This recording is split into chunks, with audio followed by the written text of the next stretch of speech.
నేను ప్రజా జీవితంలో ఇప్పటికీ 20 సంవత్సరాలుగా పనిచేస్తూ ఉన్నాను.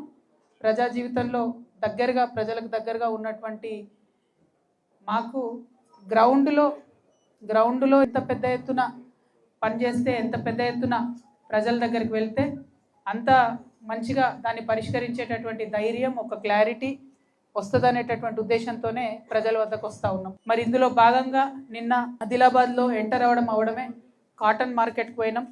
నిజంగా కాటన్ పత్తి రైతు బాధ చూస్తే మాత్రం చాలా చాలా బాధాకరం అనిపించింది.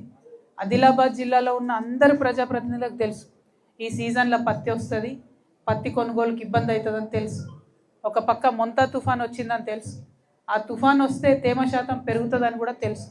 కానీ ఇక్కడ ఉన్నటువంటి బీజేపీ ఎమ్మెల్యే గారు కావచ్చు, ఇక్కడ ఉన్నటువంటి బీజేపీ ఎంపీ గారు కావచ్చు, మరి ఇక్కడ ఉన్నటువంటి ఏ నాయకులైనా కాంగ్రెస్ కానీ బీఆర్ఎస్ కానీ ఎవ్వరు కూడా కనీసం ముందస్తు జాగ్రత్త అన్న తీసుకోలేదు, ముందస్తు ఆలోచన అన్న చేయలేదు. ఇంకా దారుణం ఏంటంటే జిల్లా యంత్రాంగం, జిల్లా కలెక్టర్ గారు ఖచ్చితంగా ఒక అడుగు ముందు ఉండాలి. మా జిల్లాలో ఈ ఇబ్బంది అవుతుంది అనేటటువంటి యాంటిసిపేషన్తోని ప్రభుత్వం మీద ఒత్తిడి పెంచాలి. కానీ అటువంటి పరిస్థితి ఇక్కడ నిన్న కనబడలేదు.